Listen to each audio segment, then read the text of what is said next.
Hi, எல்லோருக்கும் வணக்கம். Welcome to உங்கள் நான் கமல் ஹாசன். ஸோ இந்த வீடியோவில் நம்ம கமல் சார் பற்றின ஒரு புதிய தகவல் தான் வந்து டிஸ்கஸ் பண்ண போகிறோம். வீடியோக்குள்ளே போகிறதுக்கு முன்னாடி நம்ம சேனலுக்கு நீங்கள் புதுசாக இருந்தீங்கன்னா கண்டிப்பாக சப்ஸ்கிரைப் பண்ணிக்கோங்க, வீடியோ மறக்காமல் லைக் பண்ணிக்கோங்க. இப்போ நம்ம வீடியோக்குள்ளே போகலாம். So Bigg Boss season 7 Tamil முடிஞ்சிருச்சு. ஸோ முடிஞ்சவொடனே ஏற்கனவே போன சீசன் மாதிரி இந்த சீசனும் வந்து பார்த்திங்கன்னா பிரச்சனைகள் வந்து உருவாகும் அப்படிங்கிறத நம்ம எதிர்பார்த்தோம். ஆனால் போன சீசன் அளவுக்கு இருக்காது அப்படிங்கிறது நமக்கு வந்து கிளியராகவே தோணிடுச்சு. பட் இந்த சீசனில் இந்த ரெட் கார்டு கொடுக்கப்பட்டவர்கள் என்ன சொல்ல போகிறாங்க, அவங்களுடைய ஸ்டாண்ட் என்ன, கரெக்டாக தான் வந்து ஸ்டாண்டில் இருப்பாங்களா அப்படிங்கிற மாதிரி ஏகப்பட்ட கன்ஃபியூஷன் இருந்துச்சு. இல்லை நாங்கள் கொடுத்தது உண்மை தான், இப்போ வரைக்குமே உமன் சேஃப்டினால கொடுக்கல, அது வந்து சேனல் டீமும் கமல் சாரும் சேர்ந்து தான் வந்து முடிவு பண்ணிட்டாங்கன்னு சொல்லிட்டு நிக்சன் முதற்கொண்டு எல்லாருமே வந்து பார்த்தீங்கன்னா தூக்கி பழிய போட்டாங்க. இது வரைக்குமே அந்த புள்ளி கேங்லேருந்து யாருமே இன்டர்வியூஸ் வந்து கொடுக்கல. நிக்சன் மட்டும்தான் வந்து டெஸ்ட் பண்ணுறதுக்காக இவனை அனுப்பி விட்டு பார்த்தாங்க. அந்த ஒரு இன்டர்வியூவே மக்கள் வந்து காரி துப்பிட்டாங்க. இதுலேருந்தே நீங்கள் வந்து புரிந்து கொள்ள வேண்டும், கமல் சாரோடைய ஹோஸ்டிங் வந்து இந்த சீசன் வந்து ரொம்ப ரொம்ப பயஸ்டாக மாயாவுக்கு ஃபேவராக அப்படி இருந்தது அப்படிங்கிறதுல எந்த ஒரு மாற்று கருத்தும் இல்லை. அவர் அப்படி பண்ணதுனால இப்போ ஸ்பேஸில் எப்படிலாம் வந்து உருட்டுறானுங்க தெரியுமா மாயாவுடைய ஃபேன்ஸ் எல்லாருமே.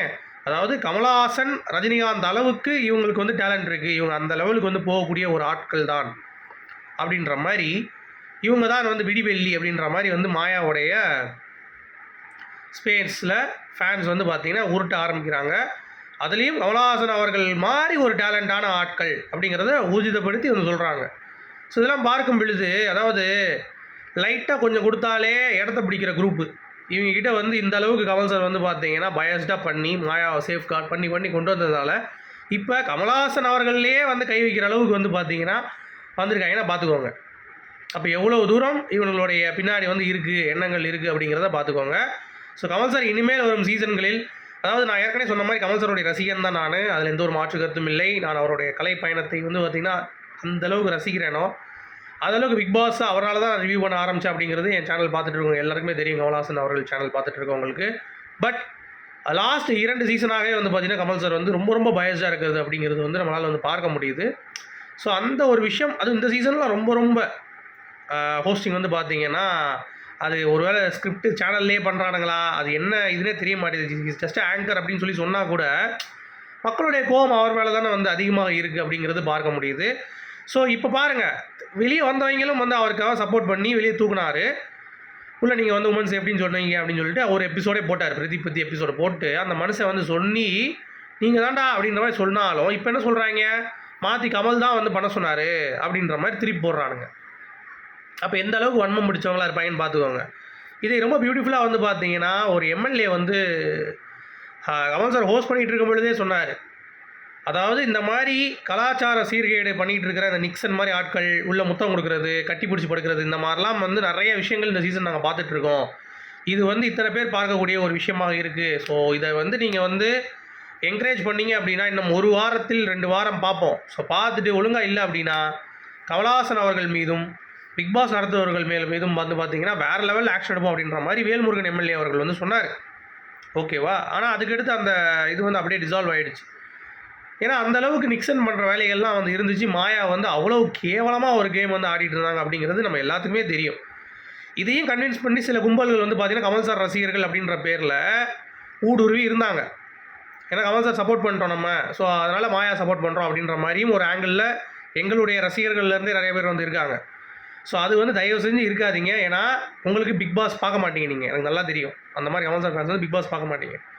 அப்படி பார்த்தீங்கன்னா கமல் சார் எப்பயுமே நேர்மை நியாயம் அப்படிங்கிறது உங்கள் எல்லாத்துக்குமே தெரியும். ஸோ அது அந்த போட்டியில் கடைபிடிக்கப்படலை அப்படிங்கிறது என்னுடைய ஆணித்தரமான கருத்துங்க. ஓகேங்களா?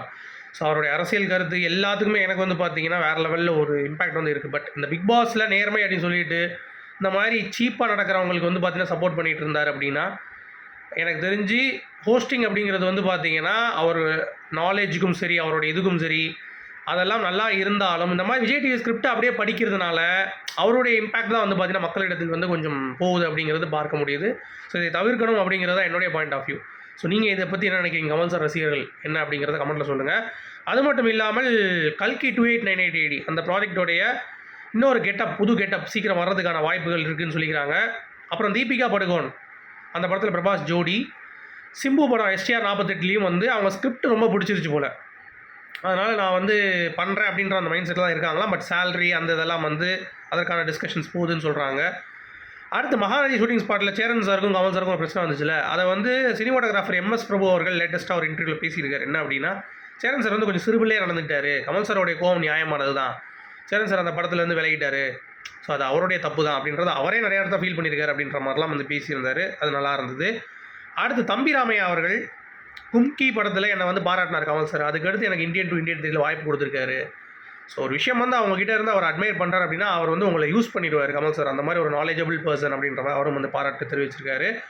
ஸோ இவ்வளோ தான் கைஸ். நாளைக்கு மீண்டும் ஒரு செய்தியில் சந்திப்போம். அது வரைக்கும் குட் பை.